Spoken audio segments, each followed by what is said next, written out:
ఓం నమః శివాయ. ఓం నమో నారాయణాయ. నరదృష్టి నివారణ కాళభైరవాయ నమో నమః. అక్షర తులాభార నవగ్రహ దేవతాభ్యో నమో నమః. హరి ఓం. మా ఛానల్కి స్వాగతం. చూస్తున్న వీక్షకులకు ప్రేక్షకులకు ప్రియ కాళభైరవ భగవద్బంధులకి స్వాగతం పలుకుతూ మమ్మల్ని ఎంతగానో ఆదరిస్తూ ఉండబడినటువంటి ప్రియ సోదర సోదరీమణులకు సనాతన ధర్మ సంరక్షకులకు సమస్త భగవద్బంధువులకి స్వాగతం పలుకుతూ అందరికన్నా ముందుగా హోలీ పూర్ణిమ శుభాకాంక్షలు. 1-3-2025 నుండి 15-3-2025 వరకు పుట్టినటువంటి వారందరికీ కూడా ముందస్తుగా జన్మదిన శుభాకాంక్షలు. గతంలో వివాహం చేసుకున్న వారికి వివాహ వార్షికోత్సవ శుభాకాంక్షలు.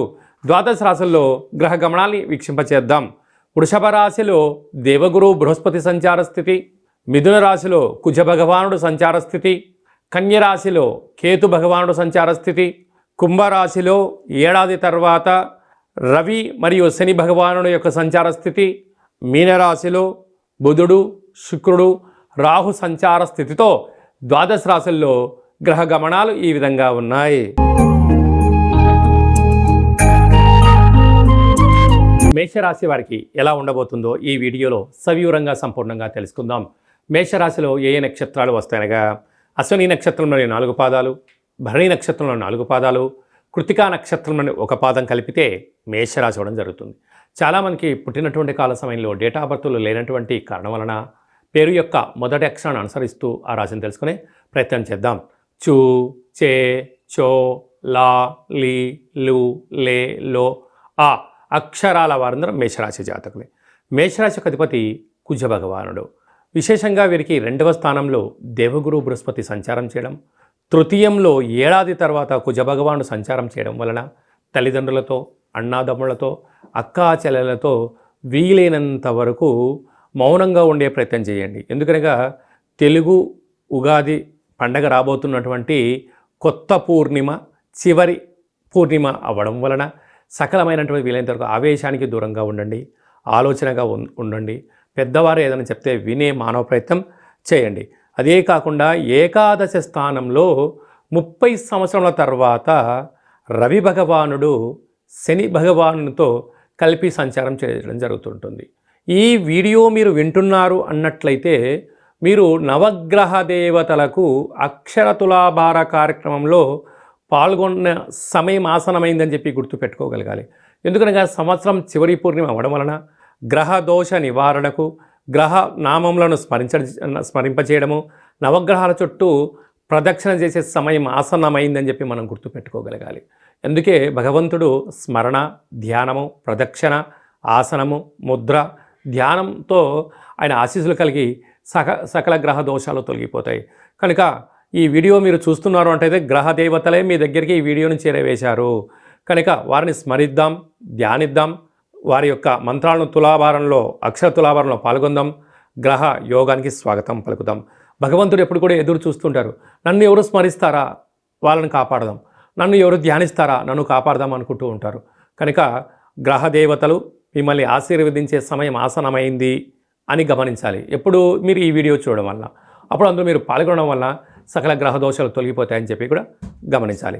అలాగనే సాఫ్ట్వేర్ ఉద్యోగస్తులు, హార్డ్వేర్ ఉద్యోగస్తులు, అలాగనే గృహ భవన నిర్మాణ కార్యక్రమం చేసేటువంటి వారు, వ్యవసాయ సోదరీమణులకు వారందరికీ కూడా ఇది చాలా మంచి కాలం ఉందని చెప్పి కూడా గమనించాలి.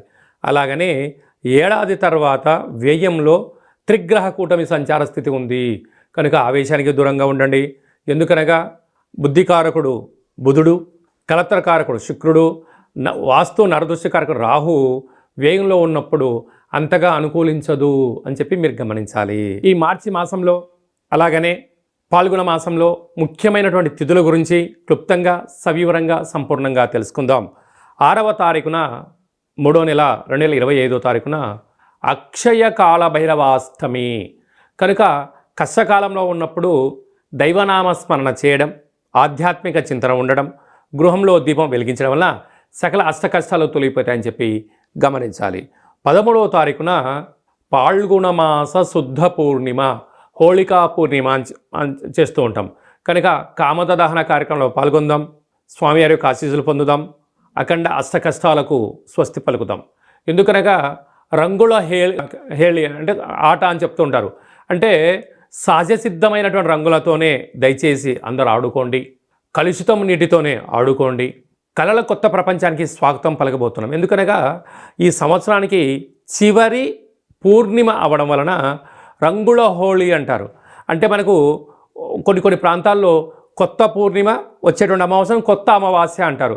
అంటే పాతదనానికి వీడుకోలు పలుకుతూ కొత్తదనానికి స్వాగతం పలుకుతూ ఉంటూ ఉంటాం.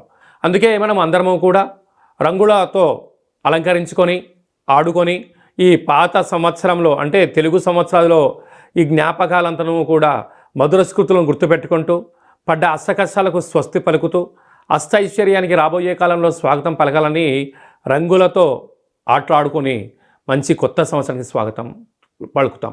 కనుక ఆడుకునేటువంటి వారందరూ కూడా దయచేసి సహజసిద్ధ రంగులతోనే ఆడుకోండి. కలుషితం లేని జీవనాన్ని పొందండి. ఎందుకనగా చాలా ప్రాంతాల్లో స్కిన్, హెయిర్, కళ్ళు ప్రాబ్లం అయిన సందర్భాలు కూడా చాలా ఉంటున్నాయి. దయచేసి ఎవరు కూడా పండగ పూట బాధపడకూడదు అనేటువంటిది మన సనాతన ధర్మం. అందరూ క్షేమంగా ఉండాలి, అందరూ ఆయురారోగ్యాలుగా ఉండాలి. పాత సంవత్సర పూర్ణిమకు విడుకొలు పలుకుతూ కొత్త ఉగాది పండుగకు స్వాగతం పలుకుతూ కనుక మనమందరం కూడా వీలైతే శ్రీ రమా సహిత సత్యనారాయణ స్వామి వ్రత పూజ కార్యక్రమంలో పాల్గొనడం, దత్తాత్రేయ స్వామి యొక్క దర్శనం, శివాలయంలో పూజా కార్యక్రమం, కాళభైరవ హోమంలో పాల్గొనడం వలన సకల అష్ట కష్టాలన్నీ తొలగిపోయి కొత్త సంవత్సరానికి స్వాగతం పలకబోతున్నాం. అందరికీ శుభం, జయం, లాభాన్ని భైరవ స్వామి వారు ఆశించాలని కోరుకుందాం. అది ఏ కాకుండా ఇంకనూ మనం విజయం సాధించగలగాలి అని అంటే ఏం చేయాలో అనేది మీకు ఒకసారి చూపిస్తాను. ఈ యొక్క పాత్ర కంచు పాత్ర అంటారు. మనకు రాసులు 12 ఎలా ఉంటాయో 12 యొక్క రాసులను ఇందులో అచ్చు వేయడం జరుగుతుంటుంది. ఈ పాత్రను మనం ఇంట్లో ఉంచుకొని ప్రతిరోజు ఉదయం పూజ చేసిన తదనంతరము, సూర్య నమస్కారం చేసిన తదనంతరము ఇలా శబ్దం చేస్తే ఓంకార శబ్దం రావడం జరుగుతుంది.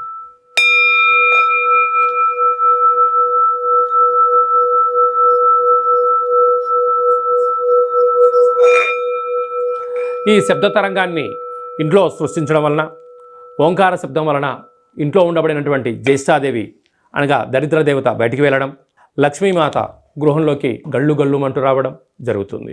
కనుక ఈ కాళభైరవ స్వామికి అక్షయపాత్ర, కాళభైరవ స్వామికి పిరమిడ్ను, డాలరు, కంకణము మీకోసం ప్రత్యేకంగా కాళభైరవ హోమాన్ని చేయించి వీడియో కాల్ ద్వారా చూపించి 27 రకాల వస్తువులతో దిష్టి తీయించడం జరుగుతుందని చెప్పి కూడా గమనించాలి. అలాగే మనం నవగ్రహాల చేత బాధపడే వాళ్ళమందరము కూడా ఓ చిన్న రెమెడీ పరిహార కార్యక్రమాన్ని కూడా ఏర్పాటు చేయడం జరుగుతుంది. కళౌ వెంకటేశ్వర అంటారు. అంటే కలియుగ కాలంలో వెంకటేశ్వర స్వామిని స్మరించిన, ధ్యానించిన యోగదాయకం అని చెప్తారు. కనుక గ్రహదోషాలు, సకల దోషాలు తొలగిపోయి వాటిని నశింపజేసే శక్తి భగవంతుడికి ఉంటుంది. అలాగని మనకు ప్రతి నెలలో మనకు ఆదివారము, సోమవారము, మంగళవారం అని చెప్పి 4 మంగళవారాలు, 4 శనివారాలు లేక 5 సోమవారాలు వస్తూ ఉంటాయి. ఇలాంటి కాల సమయంలో ఆదివారం పూట సూర్య భగవానునికి స్మరించడం, 27 సార్లు నామాన్ని వ్రాయడం, సోమవారం పూట చంద్రుని స్మరించడం, 27 నామాలు వ్రాయడం. ఇలాగ వారంలో 7 రోజులకు 9 గ్రహాలకు నామ ఇతి మంత్రియత అంటే నామాన్ని స్మరించడం, నామాన్ని వ్రాయడం వలన భగవంతుడి యొక్క ఆశీస్సులు మన మీద ఉంటాయి. ఈ ఆదివారం రాసినటువంటి పత్రాలను మన యొక్క దేవాలయంలో నవగ్రహ తులాభార, అక్షర తులాభార మహోత్సవ కార్యక్రమాన్ని ఏర్పాటు చేయడం జరిగింది. ఒకవైపు సూర్యభగవాను త్రాసులో కూర్చోబెట్టడం, మరోవైపు మనం రాసిన అక్షర పత్రాలను అందులో ఉంచి తులాభారం చేయడము, ధాన్యంతో తులాభారం చేయించి వీరందరికీ ప్రత్యక్ష ప్రసారాన్ని ఏర్పాటు చేయడం జరుగుతుంటుంది. కనుక కేవలం ఒక 108 నామములతో మనము రాసి మీరు పంపించినట్లయితే, ఈ రాయాలి అనుకుంటున్న వారందరూ కూడా ఈ కింద నెంబర్ సంప్రదించినట్లయితే ఈ రాసే పత్రాలను వాట్సాప్ ద్వారా కానీ కొరియర్ ద్వారా కానీ మీకు అందజేయడం జరుగుతుంది.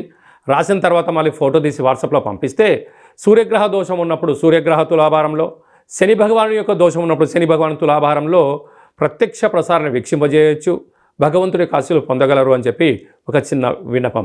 ఎందుకనక ప్రతిరోజు నిత్య నైతిక కార్యక్రమంలో 5 నిమిషాలు భగవంతుడి కోసం కేటాయిద్దాం, గ్రహ దోషాలు తొలగించుకుందాం, ఐశ్వర్యానికి ఆనందానికి స్వాగతం పలుకుదాం అనేటువంటిది చిన్న విన్నపం. అలాగనే మీ వ్యక్తిగత జాతకం తెలుసుకోవాలనుకుంటున్నారా? మీరు పుట్టినటువంటి తేదీ, నెల, సంవత్సరం, సమయం వ్రాసి మీరు వాట్సాప్లో పంపించగలిగినట్లయితే 100 సంవత్సరాల జాతకాన్ని సవివరంగా సంపూర్ణంగా వ్రాసి పంపించి మీరు పుట్టినప్పుడు గ్రహ గమనాలు ఎలా ఉన్నాయి, ప్రస్తుతం ఎలా ఉంటున్నాయి, రాబోయే కాలంలో ఎలా ఉండబోతున్నాయో సవివరంగా తెలియజేయడం జరుగుతుంటుంది.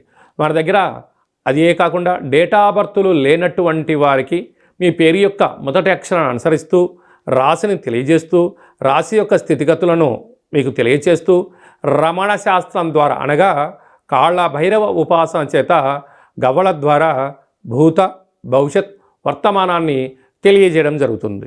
అలాగే పుట్టినటువంటి పిల్లలకు ఆధ్యాత్మికమైన నామాలు ఎలా పెట్టాలో మీరు ఏమైనా సతమతమవుతుంటే ఆ పుట్టినటువంటి సమయాన్ని రాసి పంపించినట్లయితే ఆధ్యాత్మికమైన నామాలను కూడా మీకు రాసి పంపించడం జరుగుతుంది. అలాగనే ప్రేమికుల మధ్య విభేదాలు కానీ భార్యాభర్తల మధ్య ఆటంకాలు కానీ స్వల్పంగా ఉన్నప్పుడు చిలికి పెద్దగా చేసుకొని పోలీస్ స్టేషన్లు గొడవలు అంటూ విడిపోయే పరిస్థితి అలాగా తెచ్చుకోకుండా సమస్య ఎందుకు వస్తుంది, వాటిని నివారించడం ఎలా అనే విషయాన్ని తెలుసుకున్నట్లయితే మనం సంపూర్ణమైనటువంటి స్వామివారి యొక్క సేవలో ఆధ్యాత్మిక చింతనగా ఉంటూ దైవనామాన్ని స్మరించడం వలన మిమ్మల్ని అద్భుతమైనటువంటి ఈ కష్టాలకు స్వస్తి పలికి ఐశ్వర్యం స్వాగతం ఎలా పలకాలో తెలియజేయడం జరుగుతుంది.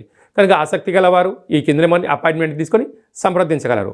అందరికీ శుభం, జయం, లాభం జరగాలని కోరుకుంటూ కొత్త పూర్ణిమకు స్వాగతం పలుకుతూ ఈ సంవత్సరానికి వీడుకోలు పలుకుతూ రంగుల హోళీ శుభాకాంక్షలు మరొకసారి అందరికీ ఆశీర్వచనం. శతమానం భవతి శతాయు పురుష సతేంద్రియ ఆయుష్యేవేంద్రియే ప్రతిష్టతి ధనం ధాన్యం బహుపుత్రలాభం శత సంవత్సరం దీర్ఘమాయు సర్వే జనా సుఖినో భవంతు లోకా సమస్తా సుఖినో భవంతు. సర్వం నవగ్రహ దేవత అక్షరతులాభార దేవతార్పణమస్తు. హరి ఓం. ఈ వీడియో మీకు నచ్చినట్టయితే లైక్ చేయండి, షేర్ చేయండి, మా ఛానల్ని సబ్స్క్రైబ్ చేసుకోండి. మేము చేస్తున్న ఆధ్యాత్మిక వీడియోలు అందరికన్నా ముందుగా మీరు వినాలి అనుకుంటున్నట్టయితే ఆలన బటన్ తెలియచేయండి. ఈ యొక్క వీడియోని భగవద్బంధులకు, మిత్రులకు, స్నేహితులకు చేరవేసి వారి క్షేమం గురించి కూడా మీరు ఆలోచించే ప్రయత్నం చేయండి. సర్వత్రా శుభం, జయం, లాభం కలుగుతుంది.